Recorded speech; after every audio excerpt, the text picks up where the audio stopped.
The alley smelled of damp concrete and regret, a place where truth went to die under flickering streetlights.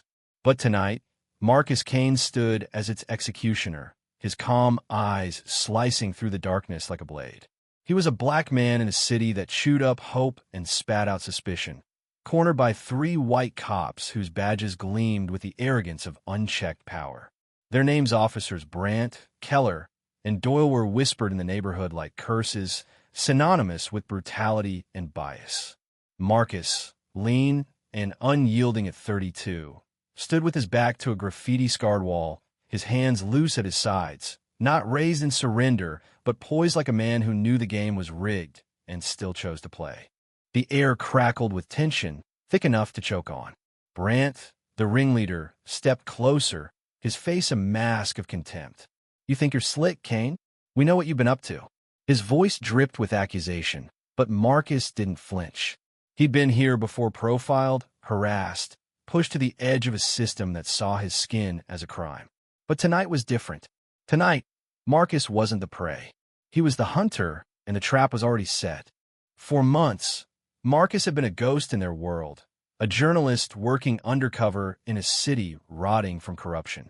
He'd spent years earning trust in the community, listening to stories of beatings, false arrests, and families torn apart by men like Brandt. The badge was supposed to mean justice, but in this neighborhood, it was a weapon. Marcus had seen it all. Mothers weeping over sons locked up for nothing, kids too scared to walk home after dark. He'd vowed to expose it, to drag the rot into the light. His phone, tucked in his jacket, was recording every word, every threat, every lie the officers spat. But that was just the beginning. "You're in deep, boy," Keller growled, his hand twitching toward his baton. The word stung, but Marcus let it slide, his face a mask of stone. He knew their playbook: intimidate, provoke, justify. But he also knew their secrets. Brandt's gambling debts to a local kingpin. Keller's history of planting evidence. Doyle's whispered deals with dealers to skim profits. Marcus had spent months piecing it together, following leads from terrified informants and late-night confessions. His evidence was ironclad, stored safely on a cloud server, ready to be sent to every major news outlet with a single tap. The cops thought they were cornering a nobody. They didn't know they were the ones being hunted. The alley felt smaller now, the walls closing in as the officers tightened their circle. Brandt's eyes narrowed, sensing something off in Marcus's calm. "What's with a smirk, huh? You think you're untouchable?" Marcus tilted his head, his voice low but steady. "I'm not the one who's untouchable, officer. You got a lot to answer for." The words landed like a punch, and for a split second, Brandt's confidence wavered. Marcus saw a flicker of doubt, the crack in the armor. He pressed harder. "How's that debt to Rico working out? Or those late-night calls to your buddy in evidence lockup?" Brandt froze, his face paling under the streetlight. Keller and Doyle exchanged glances, their bravado crumbling. Marcus didn't need to raise his voice. The truth was loud enough. He'd spent weeks tailing them, documenting every dirty move. The community had fed him tips, tired of living under the boot of men who swore to protect but only destroyed. Marcus wasn't just a man in an alley. He was their voice, their vengeance, their hope. "You don't know what you're talking about," Brandt snapped, but his voice shook. Marcus stepped forward just an inch, enough to make the officers flinch. "I know enough to bury you," he said. "The question is, how deep do you want to go?" The air shifted, the power tilting. The cops weren't used to being challenged, especially not by someone they'd written off as powerless. Marcus could see it in their eyes, the realization that they weren't in control anymore. Doyle, the youngest, broke first. "What's he got on us?" he hissed, grabbing Brandt's arm. Brandt shook him off, but the panic was spreading. Marcus kept his gaze locked on them, his voice steady as a judge delivering a verdict. "You've got one chance to walk away. Turn around, leave this neighborhood, and maybe you'll have a head start before the story drops." He tapped his chest, where the phone hummed quietly, capturing every second. "Or you can keep digging your grave right here." The alley was silent now, save for the distant wail of a siren and the thrum of Marcus's pulse. He'd spent years preparing for this moment, knowing the risks. He'd seen what happened to people who challenged the system, discredited, silenced, or worse. But Marcus wasn't alone. Behind him stood a community that had suffered too long, their stories etched into his resolve. He wasn't just fighting for himself. He was fighting for every kid stopped and frisked for no reason, every family torn apart by a system that saw them as less than human. Brant lunged, his fist raised, but Marcus didn't move. He didn't need to. The truth was his shield, and it was bulletproof. "Go ahead," he said, his voice a quiet challenge. "Hit me. It'll just make the headlines bigger." Brant's arm froze midair, his face a storm of rage and fear. The other officers hesitated, their certainty unraveling. Marcus could feel the shift, the moment when predators realized they were prey. The streetlight flickered, casting jagged shadows across the alley. Marcus stood taller, his presence filling the space. He wasn't just a man anymore. He was a reckoning. The cops had walked into this alley thinking they held all the cards. But Marcus had been playing a different game, one where truth was the ace up his sleeve. He leaned in, his voice barely above a whisper. "You're not the hunters here. You are the hunted." The words hung in the air, heavy with promise. Brant's hand dropped, his bravado replaced by something raw and exposed. Keller muttered something under his breath, stepping back. Doyle looked like he wanted to run. Marcus didn't smile, didn't gloat. He didn't need to. The power had shifted, and they all knew it. This wasn't just about one night in an alley. It was about a system that had preyed on the powerless for too long, about men who thought they were untouchable finally facing the consequences. Marcus took a slow step forward, his eyes never leaving Brant's. "Walk away," he said again, his voice like steel. "Or I press send, and your lives are over."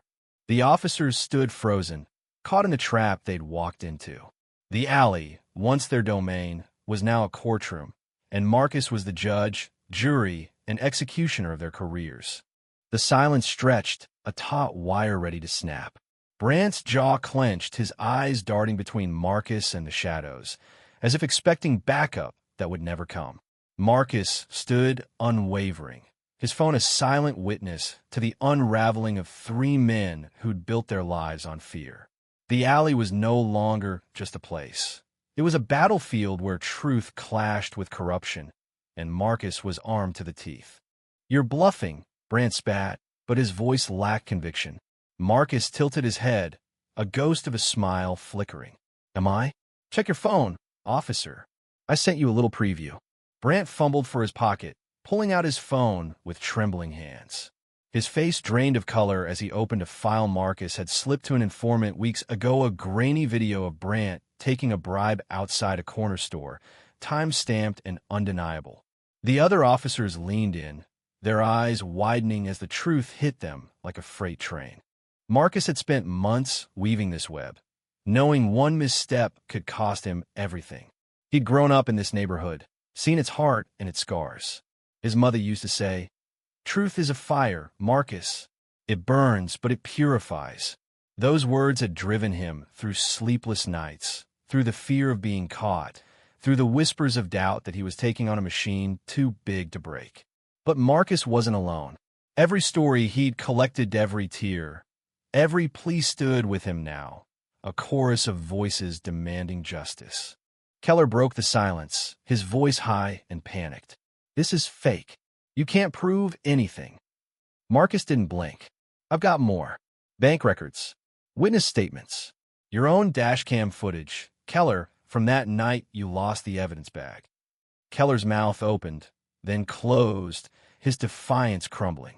Marcus had spent hours poring over public records, cross-referencing tips from people too scared to speak openly. He'd built a case so tight it could choke the life out of their careers. Doyle, barely holding it together, stepped back, his hands raised. "I didn't sign up for this, man.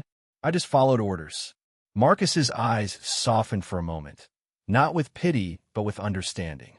He knew what it was like to feel trapped, to be part of a system that demanded compliance. But sympathy didn't erase accountability.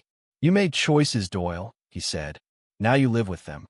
The alley felt alive now, pulsing with the weight of what was unfolding. Marcus could almost hear the neighborhood breathing with the kids, playing basketball 2 blocks away, the elders swapping stories on stoops, the mothers praying for their sons to come home safe. This wasn't just his fight. It was theirs. He'd promised them he'd shine a light, and he wasn't backing down. Brant's phone clattered to the ground, the video still playing, his own voice damning him. He looked at Marcus, not with anger now, but with something closer to desperation. "What do you want?" he whispered. Marcus stepped closer, his voice low and deliberate. "I want you to feel what it's like to be hunted, to wake up every day knowing you're not safe, that your mistakes are closing in. I want you to know what this neighborhood has felt for years." The words weren't just a threat. They were a mirror, forcing the officers to see themselves for what they were. Marcus had no illusions about fixing the system overnight, but he could start here, in this alley, with these men.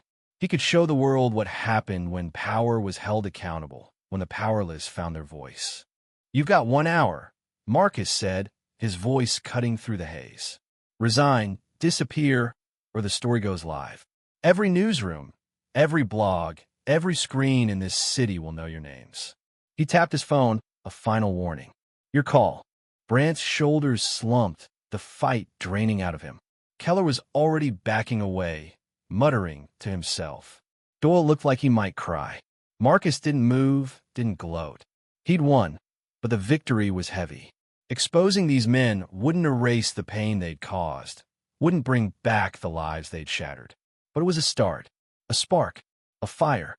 As the officers stumbled out of the alley, their footsteps echoing like a retreat, Marcus stayed rooted, the weight of his mission settling into his bones. He pulled out his phone, opened the encrypted file, and hit send. The story, every document, every video, every damning detail flew to editors across the country. By morning, the city would wake to headlines that would shake its foundations. Marcus walked out of the alley, the street lamp casting his shadow long and unbroken. He thought of his mother, of her words about truth and fire. He thought of the kids who'd sleep safer tonight, of the families who'd see justice, even if just a sliver. He thought of the neighborhood, battered but unbroken, ready to rise. The city was watching now, and Marcus Kane was no longer a ghost. He was a beacon, a man who'd turned the tables, who'd shown that the hunted could become the hunter. The fight wasn't over, maybe it never would be, but tonight, in this alley, he'd struck a blow for those who'd been silenced too long. And as he stepped into the night, the weight of their hope carried him forward, unyielding, unstoppable. Thank you for listening. If you find it interesting, please like and subscribe to follow the next stories.